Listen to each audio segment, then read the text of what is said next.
Okay, welcome back. I'm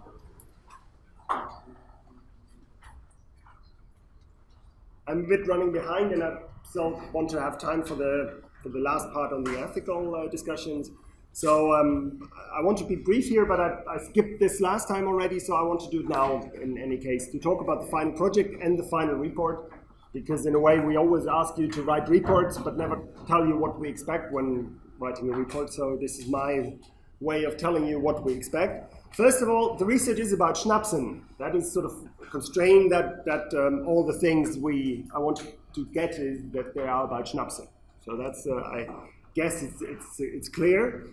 And what you should have realized also yesterday, that intelligent agents playing Schnapsen is not as simple as it might seem when you think of 5 cards here, 5 cards there, and then you just make a decision. Because of the uncertainty and of the different decks that your opponent might have. So we have many different options to apply the technology that we've seen in the last 3 weeks, and you make choices of what kind of technique you've liked or you thought was accessible or could be successful or challenging, and you apply it in your intelligent agent, and you somehow have to tell us whether your approach works and why it works or why it might not work. So that's the sort of the research question that we are looking at. And the first line is a bit, take 4 bots and ones that you implemented. There could be some that we started with, so, but also give us some of your own idea, creativity, come up with something. And then the task is to compare the performance of these bots, these intelligent agents, according to some criteria that you have to give us. So you have to decide yourself, what does it mean for a bot to be better than another, to perform better, to apply the technique better than another technique, which technique works given a certain property of the environment, and so forth. So that is the result of the study will be an analysis of the performance of the bot given the criteria that you define properly. It doesn't really matter what performance measure you apply, but you have to be very clear about it. So it can be faster, it can be outperform in a tournament, it can be outperform on a single game. Make sure you take into account that we have to do with random card decks to start with. So it's not good enough to show that your bot wins 1 game, because it could have been just a card deck that was so good that you couldn't have lost. So you have to play it often enough to really make statistically valid conclusions out of this. Based on the setup of your research, come up with hypotheses and show whether they are true or false, statistically correct or incorrect. So that's the research that we want you to do, and then it's the write-up that I want to focus a little bit here. The goal is thus not being the fastest or the best. This might well be simply our deep, the one that we gave you, might be the best one we could come up with. But it's understanding why things, come up with theories why your bot might work or not work, and so forth. And being very careful about writing a method, writing what you did, so that it can be reproduced.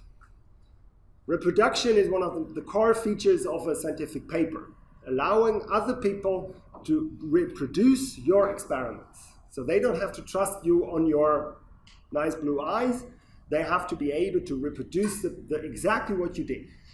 So maybe not in the coding itself, so don't put code in the paper. But if you have a certain method, it's perfectly all right to give us some pseudocode to explain to your colleagues, okay, I applied this routine to do this. Give the details, enough details, so that others can understand exactly what you've done. Because reproducibility is one of the core elements of scientific discourse. I don't trust my colleagues, I don't trust myself for the results that I produce. I need to be able to write it down properly so that I can reproduce the results in half a year and others can reproduce it. And that is the art of writing a scientific paper. So it's not just sort of having enough links and nice clicks and a good structure. So my daughter, when she has to give a presentation, she's 11, so that's okay, but when she starts to give a presentation, she always starts with the layout of the presentation, which drives me mad.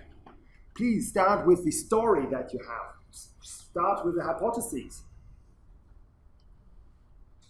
So write the scientific paper is, you start with the title page, give it an introduction. On the title page, you have an abstract, and the abstract sort of summarizes in 50 lines what the paper is about, what it achieves, how you've done it. Done. It has to be really short and precise. The introduction is an introduction to the paper and the research that you've done. It's not an introduction to the field as a whole. You might integrate background information to introduction, but make sure that you know that the introduction is really to tell you what is in the paper. And this is a sort of a generic setup that I usually apply for empirical papers. So this is now about a paper that has some algorithm that I want to empirically validate or falsify. Yeah. So the title page, usually a short abstract of 2 paragraphs. The less, the better, if you have all the information in it. The introduction, it's a sort of not the vingerwerk, as the Dutch say. It's around 2 pages as a guideline. So you introduce the problem, but it's also good to mention your method, how you solved the problem, and maybe even the methodology for evaluating, maybe even the outcome. Some people put in the results in the introduction. And I like that approach because it helps me if I'm reading, I don't know, 100 papers a year. Maybe not. I should read 100 papers a year. So how do I do that? I read the introduction. Is it relevant? No, it's not relevant, so it's gone. So then I look at the introduction. And mostly I stop with the introduction because then I know, okay, this is interesting work, I understand the general idea, so I can move on. It's only that if there's really something unclear or challenging or really, really interesting, that I then go into the details. So the introduction should already contain most of the story. It's a very important bit of your thing. Because if you have lost people in the introduction, they will not continue reading. Yeah? So you have to capture the people in this introduction. Then the background information. Describe what the game is, the challenge, the framework of intelligent systems, so that we try to build rational agents, but keep it brief. I mean, we all know the audience to write to is us. So other of your peers will read these papers. They all know about the course and they know about the content. So keep it short. Most of the methods are in a textbook. So if you apply knowledge representation bots, you don't have to explain what propositional logic is. Sure, you don't have to. But you should mention that you apply an approach that is based on propositionalization of first order logic into propositional logic so that you can do fast reasoning on it, and so forth. And then comes the main thing, and I really recommend you be very, very explicit in it. So I recommend, or the PhD students as well, put there a line in it which starts with research question number 1, and then you column, and then you write down the research question. And you can't imagine how often I see a research question which is not a question. Make it extremely clear what kind of question you want to answer in your paper. Because if you don't have a clear question to your answer, you can't answer anything. Yeah? And the question can be, I have this hypothesis, is it true or is it false? That would be a question, so it's a different way of phrasing a research question.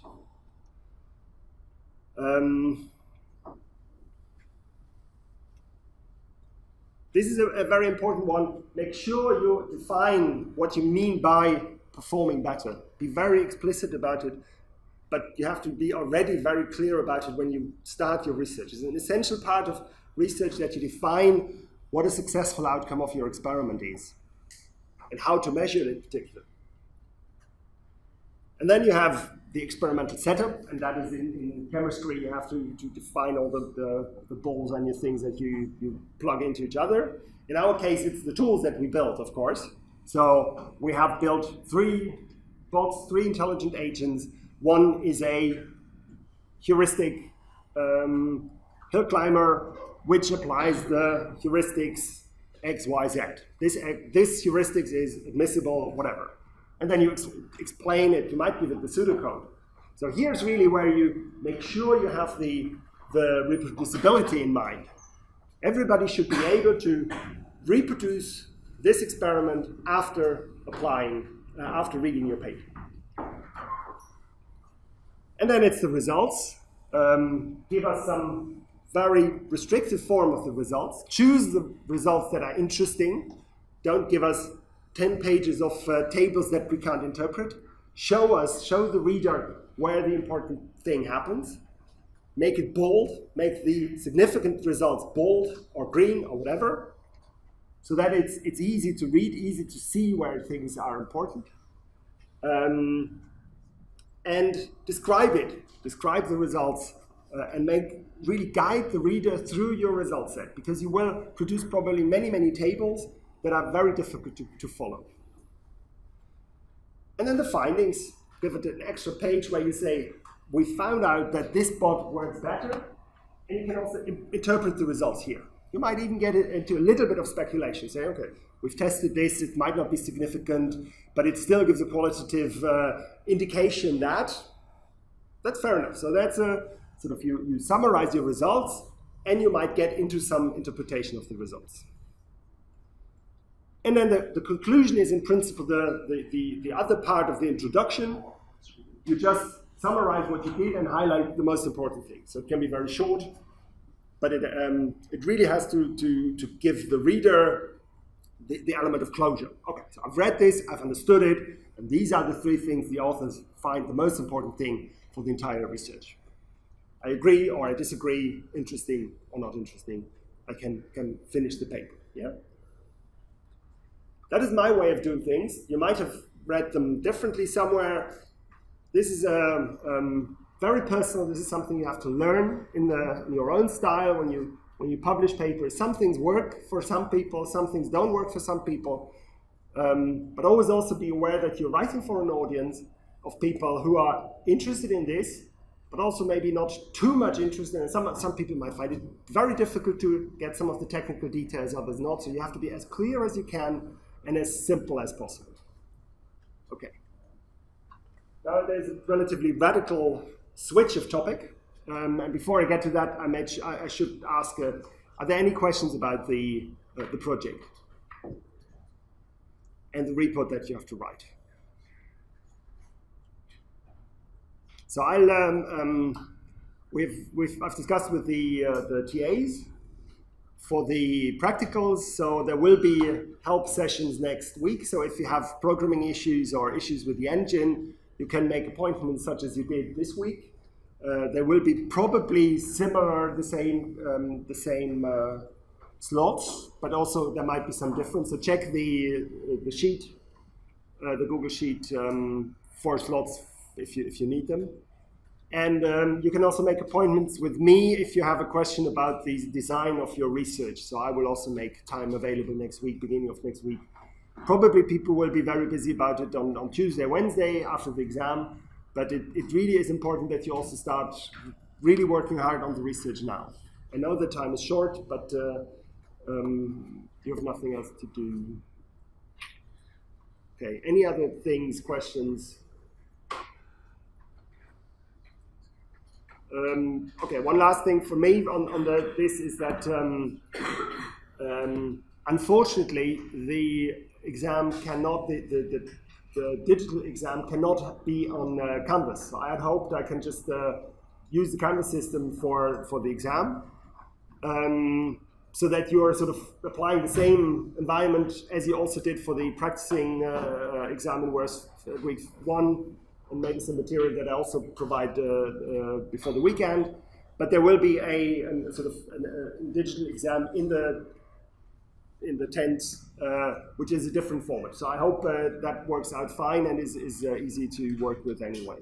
might be a bit different to what you're used, but the principle should be the same. So there will be, I think, 80% multiple choice questions that might encompass complex questions. So you have to do some calculations, so bring a piece of paper and a pencil. You do some calculation, and then you have to insert bits of the solution in this exam. But there will also be some open question where you have to explain some methodology, which we will then look up by hand. Okay, some other organizational matter is that I hope you should have all received an invitation to fill in the NSE, the National Student Survey. And I really want to ask you, in our interest, in your own interest, to fill in this survey. We have we have many ways of trying to improve the quality of our teaching programs. And there is this sort of the internal working with teaching committees where there is always an active collaboration between students and teachers to improve the quality. So we have all the courses regularly evaluated. So there are members of the teaching committee here. So we always try to do some internal, we have a very strong, I think, internal procedure to improve the teaching. This is more about the let others know how you think about the program, and that is sort of prospective students.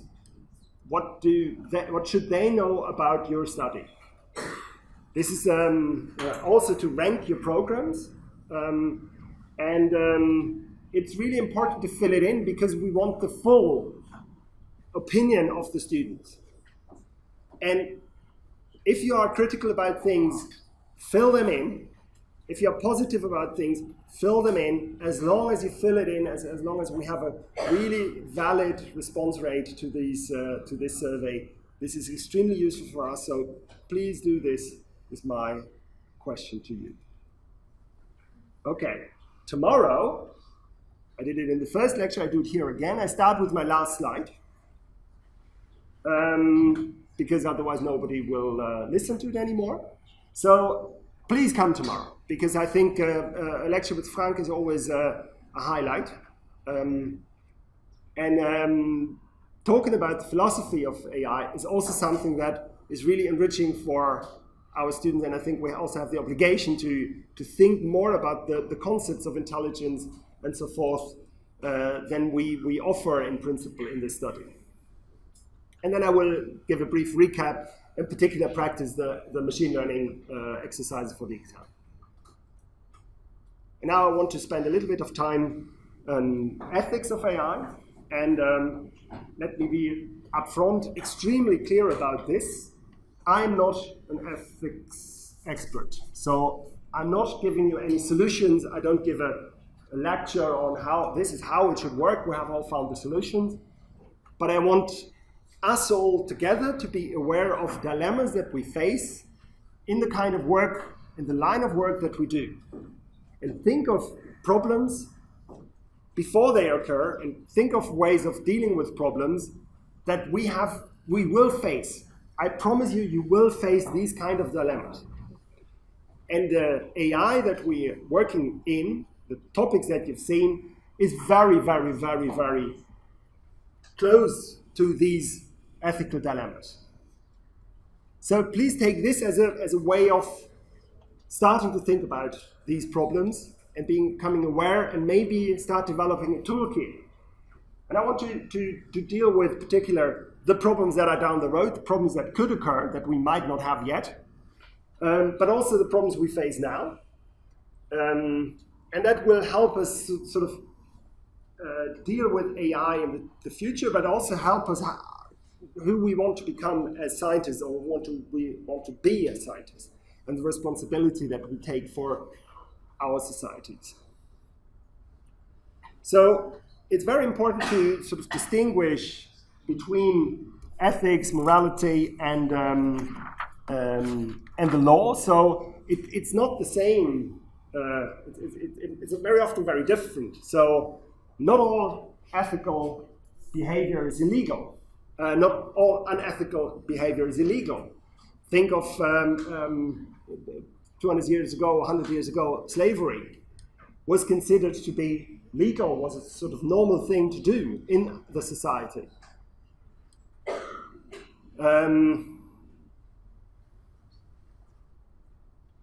Not all illegal behavior is ethical, that seems sort of obvious, but also not all legal behavior is ethical. Not all illegal behavior is unethical also. So I think using drugs might be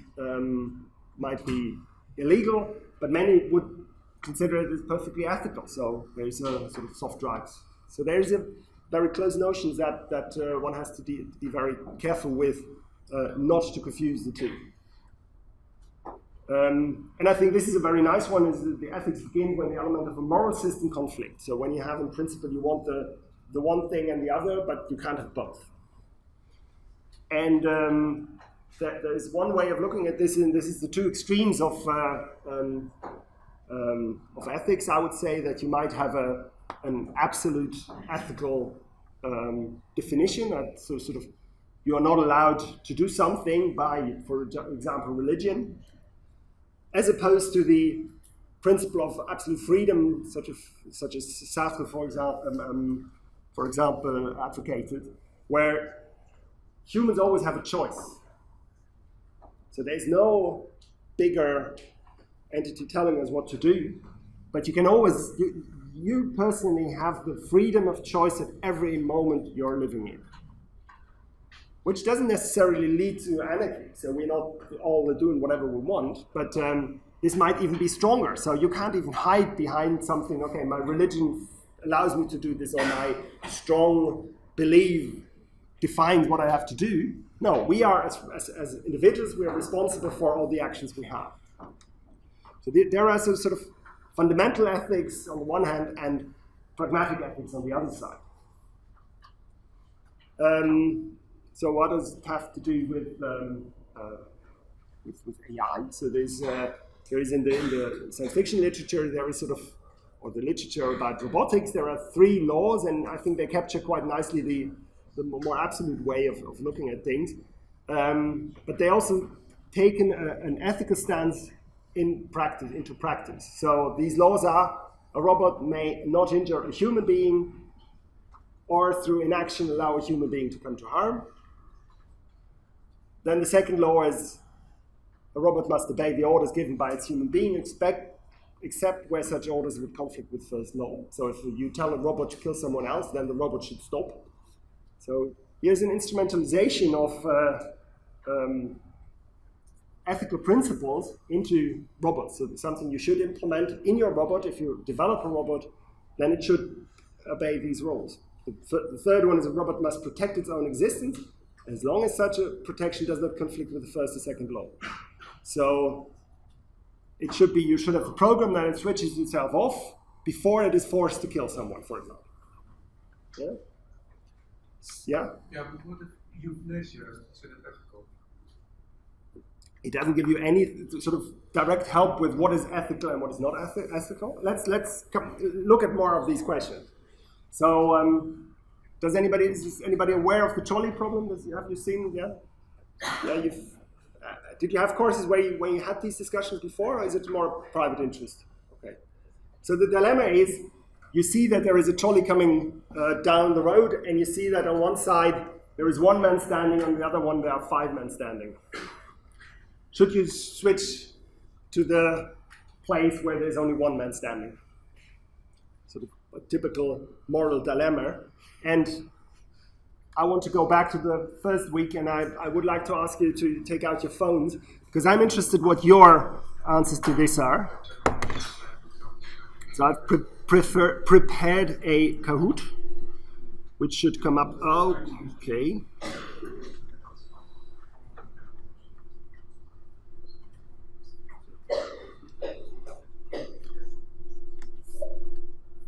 Okay.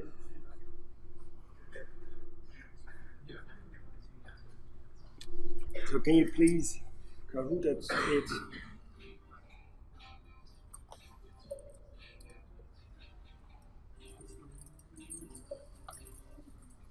Yeah, don't worry about the names. I don't care. And I'm really interested in in your opinions on these things.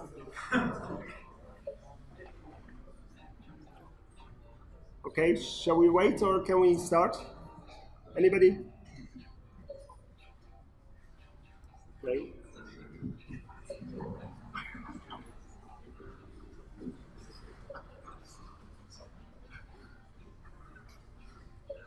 Okay. Thanks for writing my name correctly. So let's start. There are 7 questions. Are you ready? You can save 5 people by redirecting the train so that it kills only 1 person. And you have 1.5 minutes, so you can also talk to your neighbors, think about it. It's not a simple question. I'd be interested to know. So the first option is yes, it would be the right decision to redirect the train. No, it's ethically unacceptable. I would throw a dice, or I don't care. And the fourth answer is only there because I have to give it a correct answer, or 1 incorrect answer. So don't give me that one.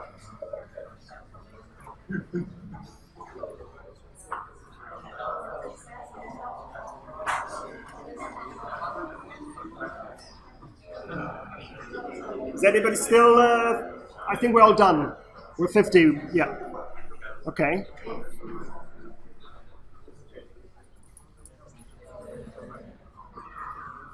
Okay, who gave me a what I don't care answer? Yeah? Okay, why? If I would involve myself in it, I would. Sorry. If I would involve myself in the decision, I would make an unethical choice or an unethical choice. So in the end, I would say I don't care because I can only make an ethical choice. Okay. Anybody who decided yes? Let's switch the yeah. Why? So either you're going to kill 1 person guaranteed, or you're going to kill 5 people guaranteed. There's no other options. Then if people are going to die anyway, you might as well get 1 person who dies. Yeah. Okay. Let me show you the next slide and see what. Oh yeah, this is so now this is particularly difficult, I think, for the people who I would like you. Let's switch to the 1 person. Would you now do the same if you had the choice of pushing a man on the tramway who would stop the tram so that it would save the other 5 people? So would you extend this to actively killing someone? And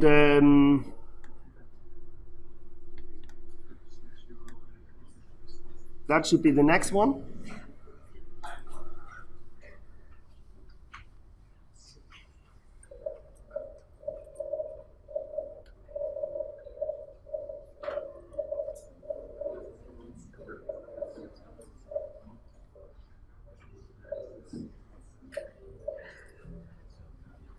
Please don't misunderstand this. So I don't think there is a right and a wrong here. So it's just one way of becoming aware of these things.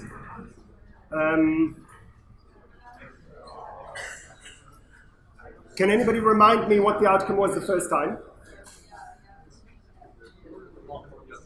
Yes, I think there were a lot more yeses. So who switched from yes to no? Yeah. Okay. Interesting. Why? Okay, so the distinction between if you do it actively, it's murder, and if you do it passively, so it's sort of by distance, it's murder by distance. Yeah. Okay. It's like the first situation that these people, they can't control their lives, so we are the person who decides who lives and who dies. And in this case, we have some random person who maybe just doesn't care, and then we start deciding about that person. So we take away that person's freedom. So we should talk to that person, hey, maybe you should do this. Okay. So there's an, what is this now? It's the wrong presentation. There is an interesting way of looking at this, and this is called the wheel of ignorance. And And that's basically the idea that would you give the same answer if you knew that you were the one person standing on the trail alone, or if you were the person to be pushed to the tram? So would you apply the same principle that you apply in the decision making to yourself? So that's the idea of if you want to have a fair distribution of 2 pieces of cake to your children, you ask the one to cut and the other to choose. Yeah?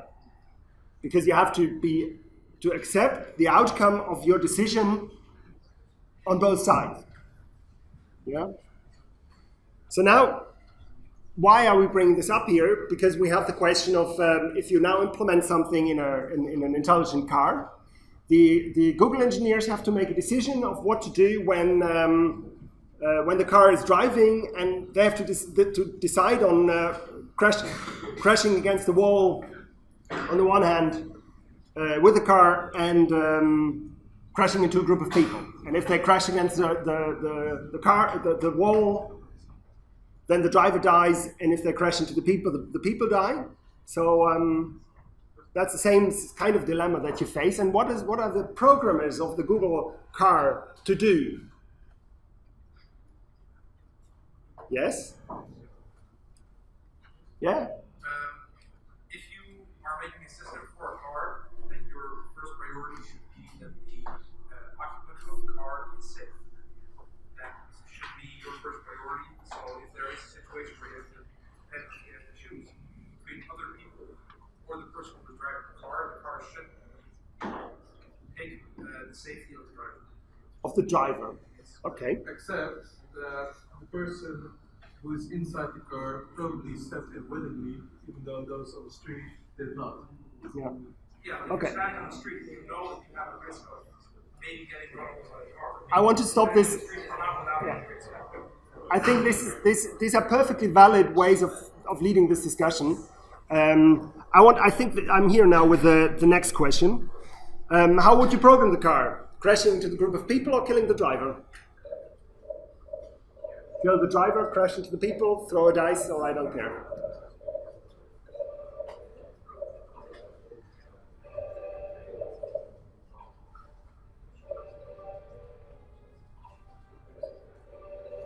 This music of suspense is great.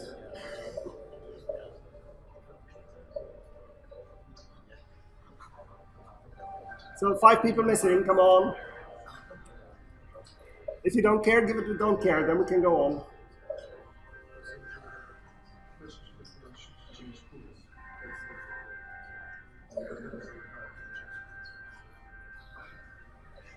Okay, I skip this.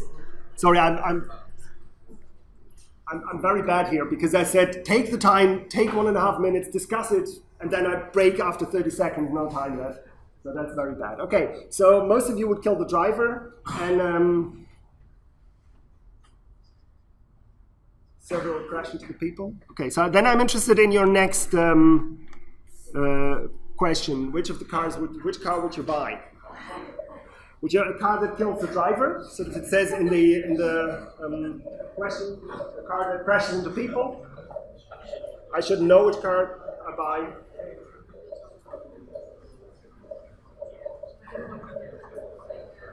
I wouldn't want to know. Let's formulate it. I wouldn't want to know. Give me a random car, one which I don't know whether kills me or the other.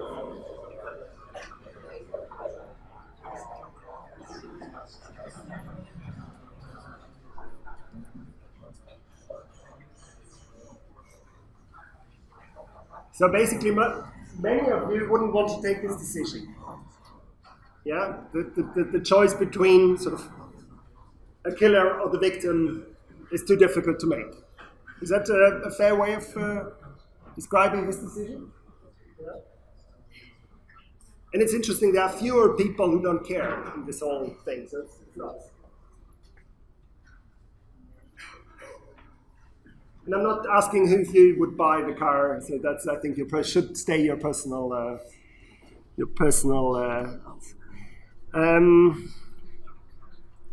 okay, so I think that was it on this dilemma, and I think this is something where we don't we cannot expect generic guidelines. We cannot say, there might be religious people who say, I have my fixed, absolute moral system, and that is what I apply here.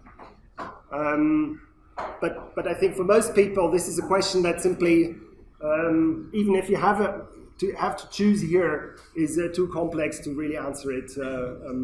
But it is something that is of crucial importance for all of us in these in the work that we do, in the line of work. Yeah. In terms of the trolley problem, there is really no good ethical answer, except inaction is the most ethical approach since you don't have all the information. I'm not sure whether so the suggestion here was that the problem is such that there is no ethical solution unless you do nothing because you don't have sufficient information. So that was also your point a little bit. I don't know. I think it is a responsibility that we have as designer of these automatic cars that we take care of thinking about this up front. And so my last question was given in a way that should we give people who buy these cars, give the choice, or should we just leave it randomly? Google's answer is that in all the cases that we've driven this car, this has never happened. So I don't know whether that's good enough. Another question in the science fiction domain is how do we treat AIs? And so this is a theme, I think, that is recently very popular in movies. So Westworld, where you have, I haven't watched it actually, so I can't say much about it, but where people can dive into a world of robots and interact with these robots. And the question is, how do you treat those AIs? What was the point I wanted to make here? I have to cheat.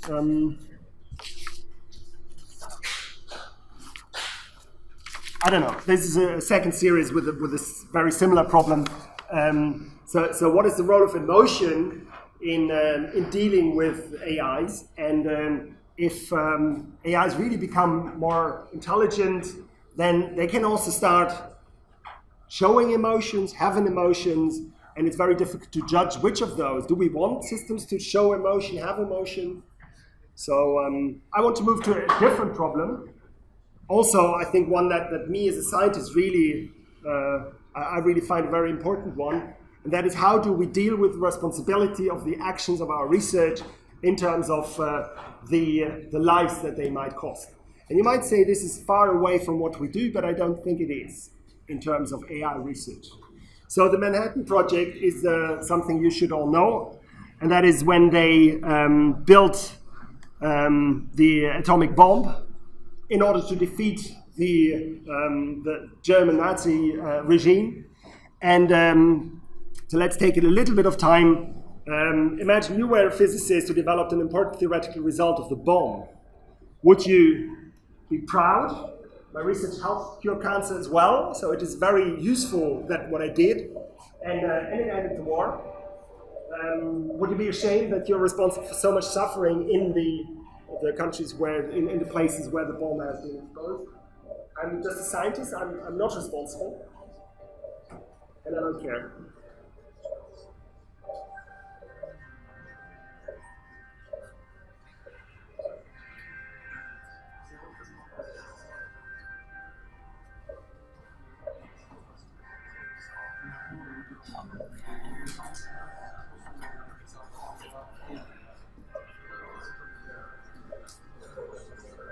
Okay, I will stop it here because I'm almost running out of time. I just want to see what happens.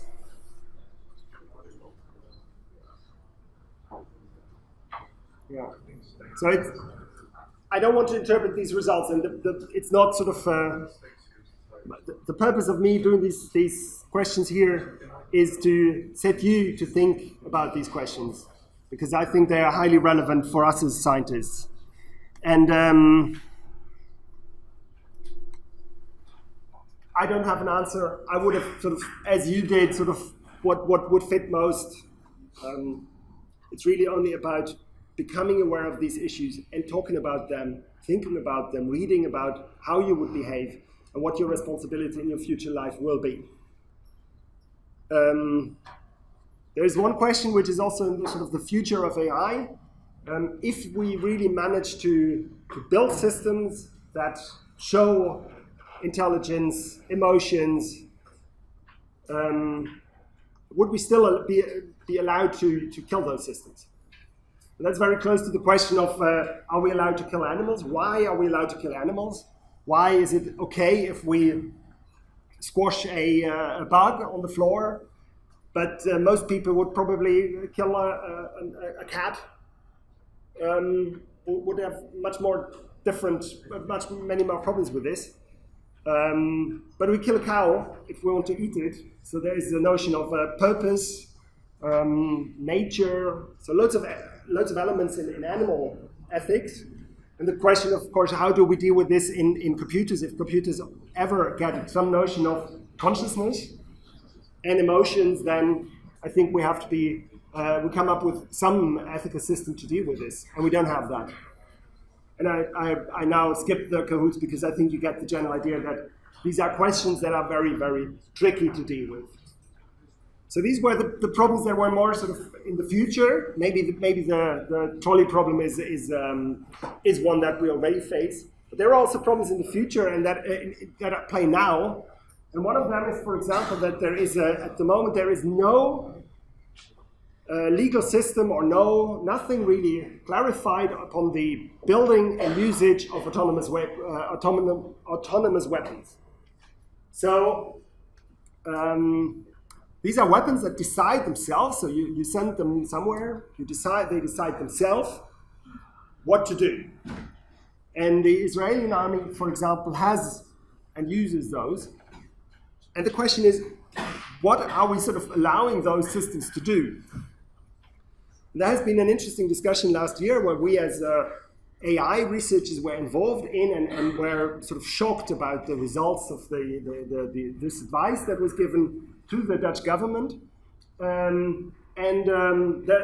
report that was commissioned by the Dutch government said that this is okay if there has been a human in the wider loop of development. So they meant it in a sort of restricted way, so the wider loop, but the definition of what that means is completely loose. So in a way, there is a wider loop when humans program these bots, these weapons. It's a very tricky definition to give what is okay, what is not okay, but the way that this advice committee gave to the Dutch government was considered by many AI researchers very problematic.